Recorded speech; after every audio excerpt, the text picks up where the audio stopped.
Coming to you from the Deep South, this is the Blue Collar Leadership Podcast. High impact leadership is not reserved for leaders, and it has nothing to do with your position, title, or rank. However, it does have everything to do with your character. It's time to climb to the next level and beyond, personally and professionally. Now, let's start making it happen with your host, Mac Story. Thanks for stopping by the Blue Collar Leadership Podcast today. Today I want to start off with a quote from Dr. Henry Cloud. This is what he had to say.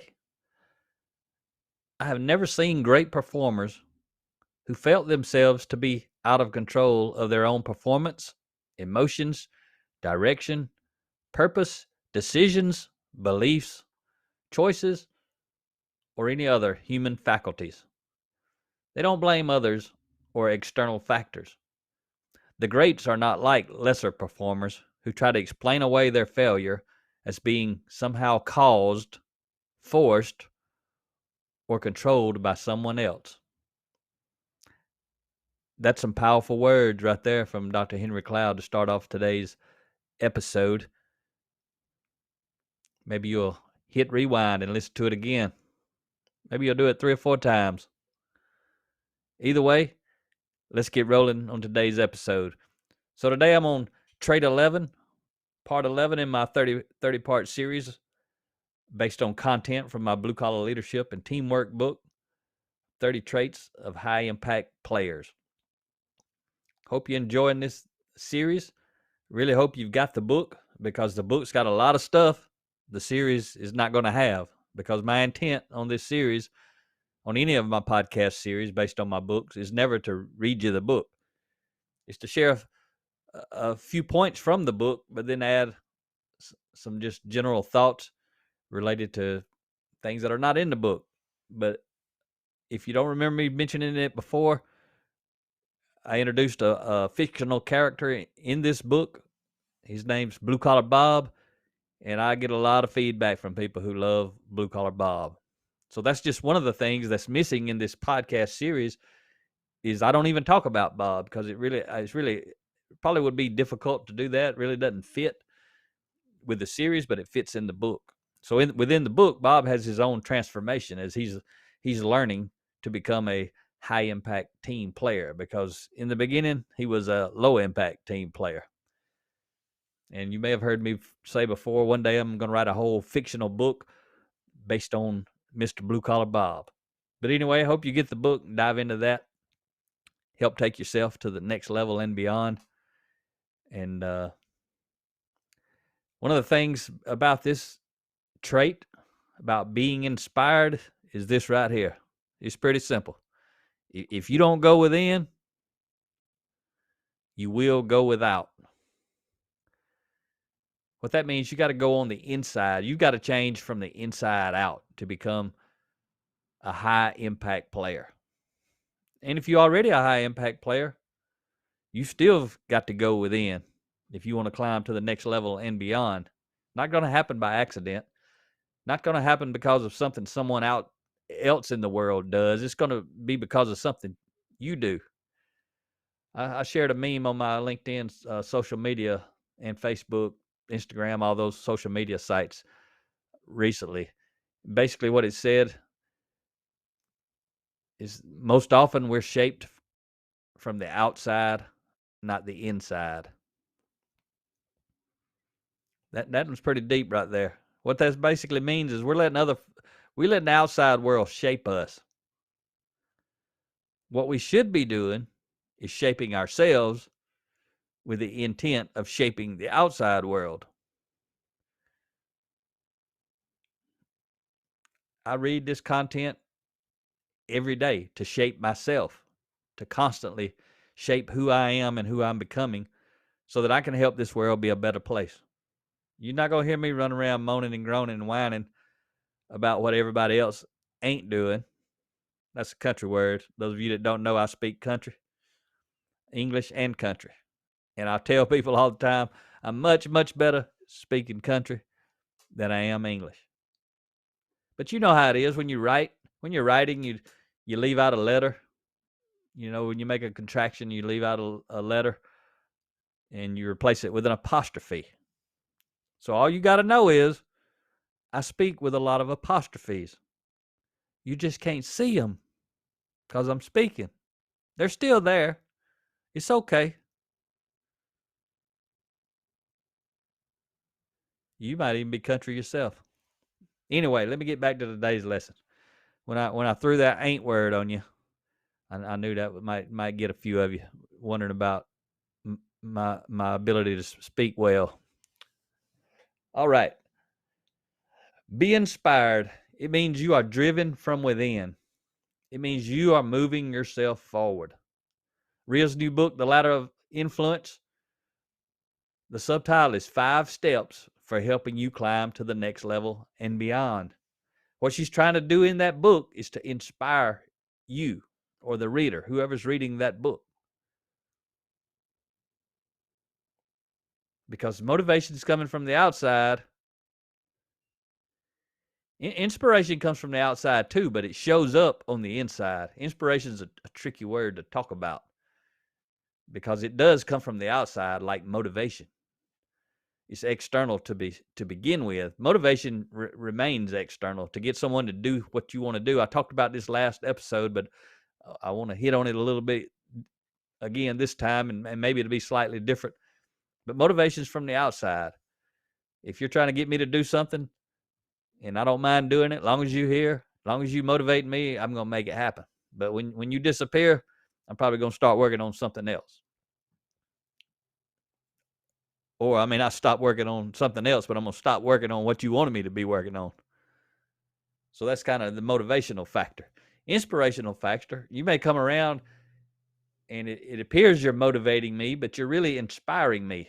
You can't tell the difference as long as you're around me, because whether you're motivating or inspiring me, I'm going to be moving myself in the right direction because of you. The difference is, though, when you step away, if you've truly inspired me, when you step away, I'm still going to keep making it happen. Like, yes, just for example, as I'm recording this podcast, I'm recording it on March 17th. A couple of days ago, on March 15th, we spoke to about 350 leaders from around the United States and Canada for a company called 4840. They manufacture pallets and refurbish pallets and things like that. I'm actually excited. Next week, I'm going to be I'm getting to go and take a tour of one of their facilities in the Atlanta area with about 130 employees. Met one of the guys who come up to me later, Mr. Nathan Schuster. He came up to me and was fired up, and I found out he's about 45 minutes away from where I live. And I said, hey man, if you can make it happen, I'd love to come up and tour your facility. Not trying to go sell him anything. I love manufacturing. I love blue collar folks. I love to see what they do. They do some amazing work.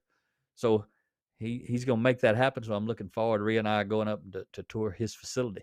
But what I wanted to talk to you about was when we were speaking at that event, and they had a phenomenal 3-day event. I just got to tell you, if you're one of those folks, I guarantee you, after you went through that 3-day conference out at Fort Worth, all the activities they planned, all the speakers they had, all the things you guys did, and I only really know about what we did literally because we were in the room and out of the room and on our way for this trip. But I heard some of the things you guys got to do, and it's amazing. But I guarantee you feel valued. Most blue collar organizations, they don't do that sort of thing. So you guys are special at 4840. So if any of you listening, it was a privilege to be a part of that and to be able to invest time with you. Now for my general audience here on the Blue Collar Leadership Podcast, when we go speak like that, if people are hearing us speak, they're taking notes, they fired up, they thinking about what they need to go do and what they need to change, and they need to develop themselves, or they need to go out and develop their team members when they get back home. They need to pass this information along. If that's how they're feeling when we're in the room, they're being motivated for sure. What we don't know is, have they become inspired? So you don't find out if you were inspired until later. For instance, I've had a couple of folks reach out to me on LinkedIn or Facebook who were in the audience that day, and I didn't get to meet them. One gentleman told me he found my podcast, and I haven't spoken to him, so I'm not going to say his name. He might not like me to say his name on here, but he sent me a Facebook message and was thanking us for being there. And he said he had found my podcast. He'd found my YouTube channel. He was looking forward to digging into our content, and said he already got some nuggets out of it, and he's ready to keep climbing. That man was inspired. He was motivated in the room, but he was also inspired while he was in the room, because after he left, he stayed on the mission. Rhea and I were not on stage talking. We didn't ride home with him. We didn't go home with him. We were not talking to him. I didn't call him and keep him engaged and in gear. He did that by himself. That means he was inspired from within to continue the mission.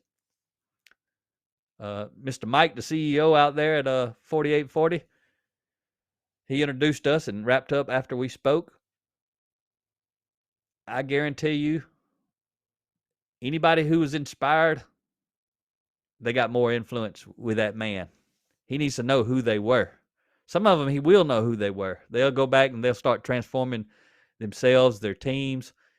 Anybody who was highly inspired, they'll probably go back and start using my content or some other content from a different speaker who may have been there that we don't even know who they were. But I know they had a lot more speakers across the 3 days. We only spoke with the team for 2 hours. But those folks going to go back, change their life, help their team members change their life. They're going to start getting better results. Their quality will probably improve.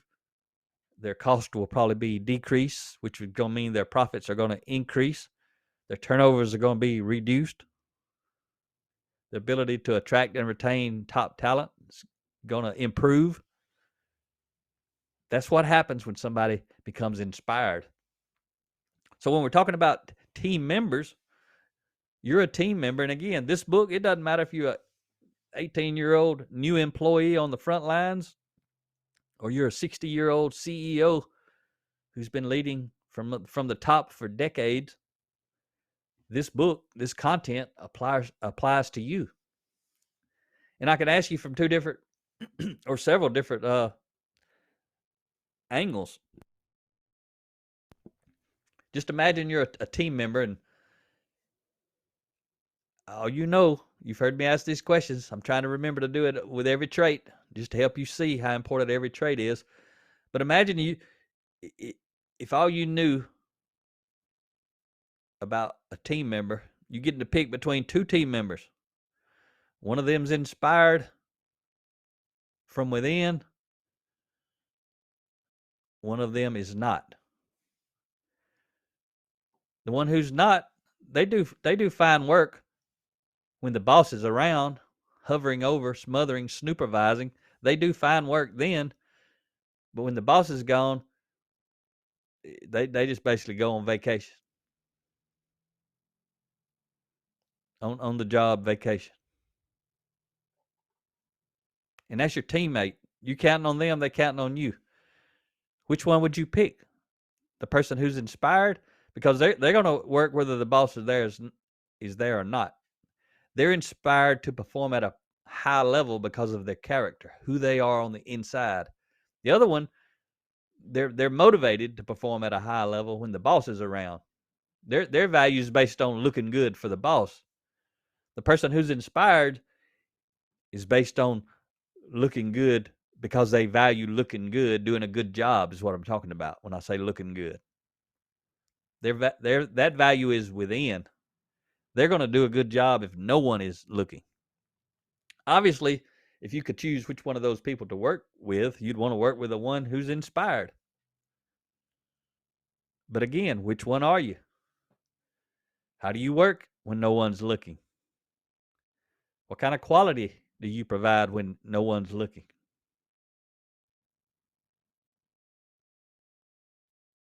What pace do you work at when no one's looking? Right? Are you inspired to be a high performance individual, a high impact team player, using my word for this episode? Again, motivation is about others trying to move you forward. But when we're doing something because we want to, we're inspired from within to do it. And I'm going to say it again because I want to help you understand the difference between the two, because they're very similar but different. But when we're doing something because someone else wants us to do it, we're being motivated to do it. A lot of people live their entire life doing whatever they do because someone else wants them to do it. Those people are not inspired. You may find that hard to believe, but let me tell you this. There are people who go to work every day and do a job every day because someone else wants them to do it. They don't really want to do it. It could be the family who wants the father or the mother to stay at this job because it pays well,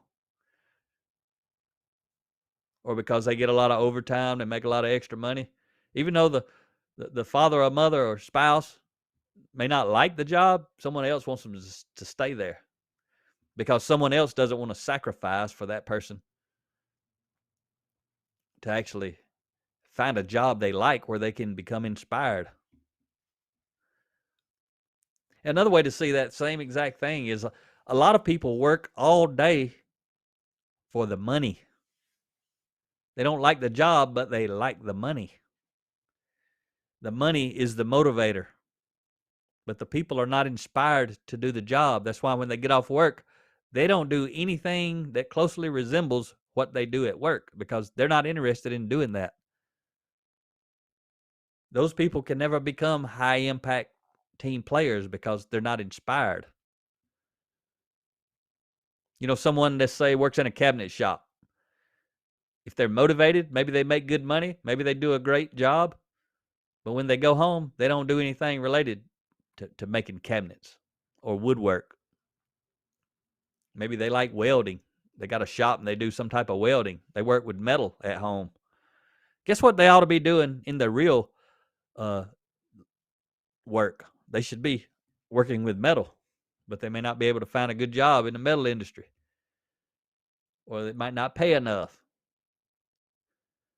But what they really should do, if they're inspired enough to be doing some welding and metal work at home, they should figure out how to start their own business because they're inspired from within to do that type work. So that's just another example. It's not just people that motivate you. It could be a lifestyle. It could be money. It could be benefits, all kind of things. But if you want to be a high-impact team player, it's only going to happen if you can move beyond motivation and find a little bit of inspiration. Inspired players enjoy being motivated, but they don't require motivation to act. I'm inspired to read every day. Nobody makes me read every day. Nobody pays me to read every day. Nobody tells me I need to read every day. I'm inspired to grow and develop myself. One way that I do that is reading every day. Again, I listen to podcasts sometimes. I watch videos. I go about it all kind of different ways, but the thing that I'm most inspired to do is to read every day. Not all day, just every day, some amount. Inspired players enjoy being motivated, but they don't require motivation to act. They're going to move themselves, and if they work somewhere, their organization forward, whether there's external motivation or not. When we go into an organization and we start helping them with cultural transformation, if you've read my book, Blue Collar Leadership and Culture, the 5 components for building high-performance team, if you're a leader, you need to check that book out. No matter what level you're at, you can transform your team or your entire organization, and you can become highly valuable. But one of the things I tell leaders when we actually go in and support them, we get to speak there. They buy lots of our books, and they start doing BCL sessions, which I'm talking about building character-based leaders sessions through the book study format. I always tell them, you got to feed the hungry. You got to feed the hungry. That's one of the leaders' biggest challenges, is to feed the hungry. And because I tell them, if you don't feed them, they're going to find someone else to feed them. But I can tell you what I do know about them. They're going to feed themselves, whether you feed them them or not. And what I'm talking about, using this trait, be inspired, when I'm talking about hungry people, I'm talking about people who are inspired. I'm talking about people who don't need the leaders. They don't need me. They don't need their boss. They don't need their coworkers to motivate them to develop themselves to be the tip of the spear relative to cultural transformation. They're inspired from within. It may have began from the outside with some type of motivation, but they move past motivation to inspiration. They're going to make it happen on their own. Those are the hardest people for leaders to hang on to when they begin cultural transformation, because they're going to go fast. They're going to expect the leader, who often doesn't go at the same speed as the people. A lot of times they go slower. So they're very likely to get outgrown. People who are growing and inspired to grow, which is exactly what the leader wants. That's what's so crazy about this. Those people are exactly what the leader wants when they begin cultural transformation. Those people are exactly what the leader needs to continue the cultural transformation, to make it happen as fast as possible. And quite often, those people are the first ones that the leader lets down. Those people that are needed the most, that are the most valuable, these inspired people, when it comes to cultural transformation, these inspired people, these hungry people, they are the most valuable people in the organization. And most often, I'm talking about capital most, M-O-S-T. Most often, those are the very people that the leaders let down. So then what happens? Those most valuable people go somewhere else and become more valuable. And then the leader's trying to transform the culture with people who are not so inspired. Some of them may not be inspired at all. But those who are the hungriest, you got to be able to hang on to them. And a lot of times leaders are trying to learn this stuff themselves. They may have heard me speak somewhere or discovered my content. They're not that much farther ahead of the people they're leading. So they're still learning what to do. They're not bad people. They just don't know how important it is to do the right things to maintain the top talent, the hungry people. So they make mistakes. And one of their biggest mistakes is they don't do what they need to do to hang on to those people. That leader suffers. The rest of the team suffers. The organization suffers. The customers and clients of the organization suffer. And quite often, the people who leave, those hungry people, suffer, because a lot of times they don't want to leave.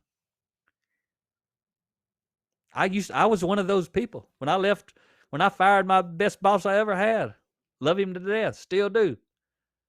But when I fired him, started my own business, I tried for 4 months not to leave. I told him up front, I'm leaving. I don't want to do what you're asking me to do.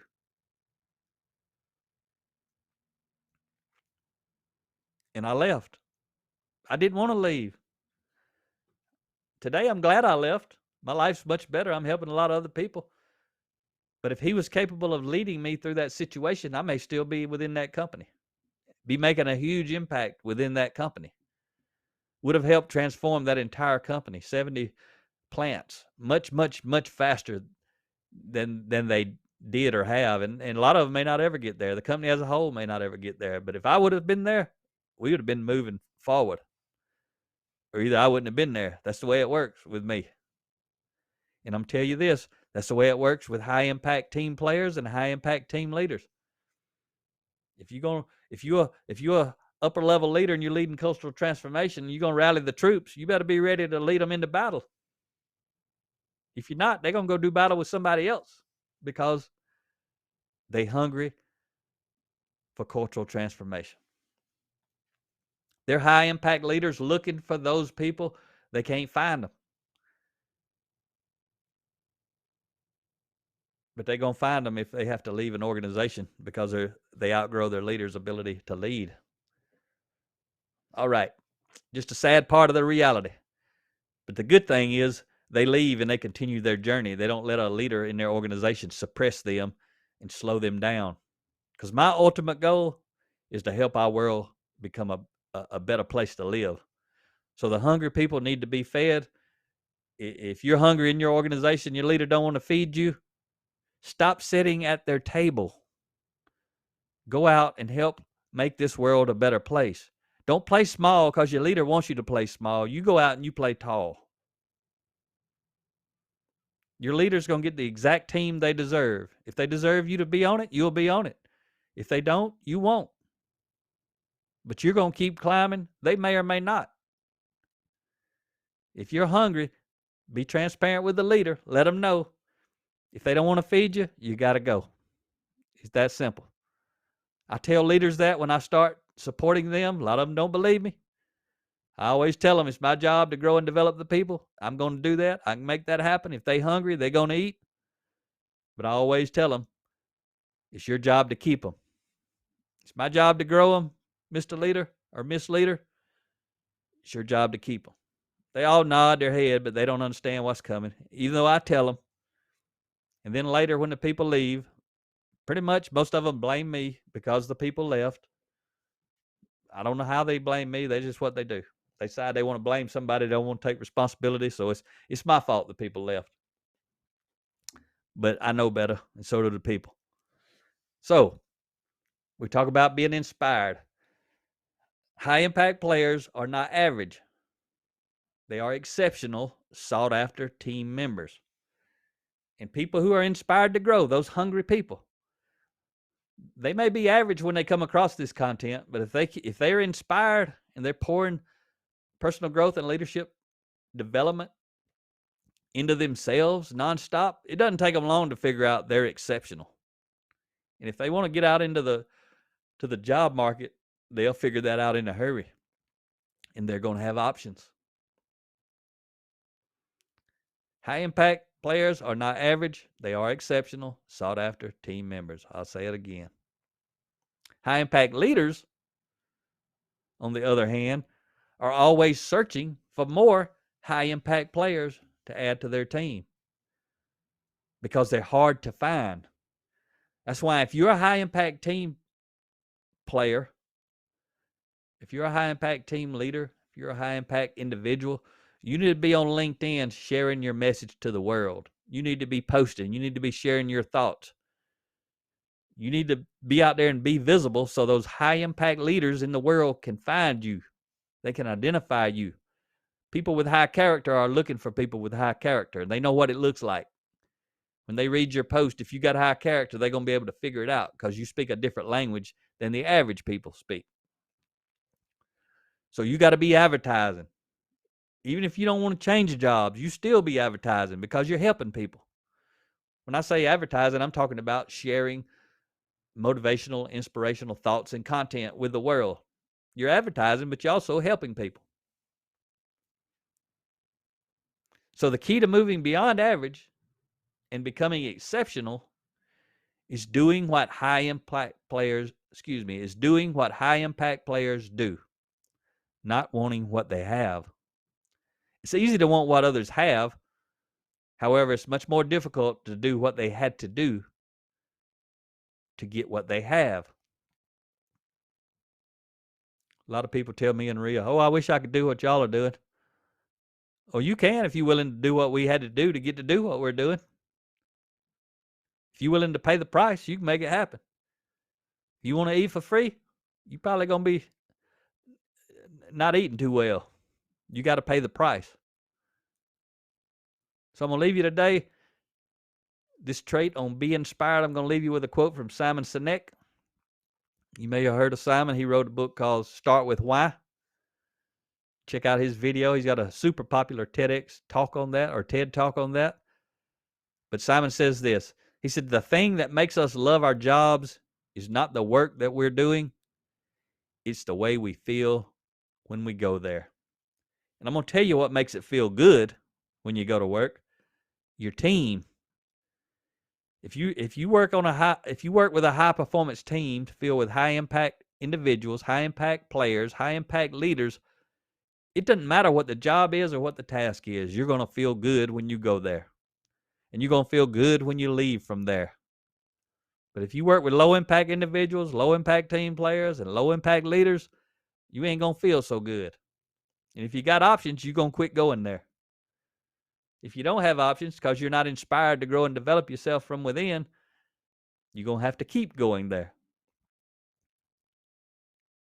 Be inspired. Talk to you next time. Make it happen or someone else will. It might as well be you. Are you serious about taking your career and your life to the next level and beyond? Check out Mac Story's Blue Collar Leadership series books and others, now available on audio, along with paperback and ebooks at Amazon, iTunes, and Audible.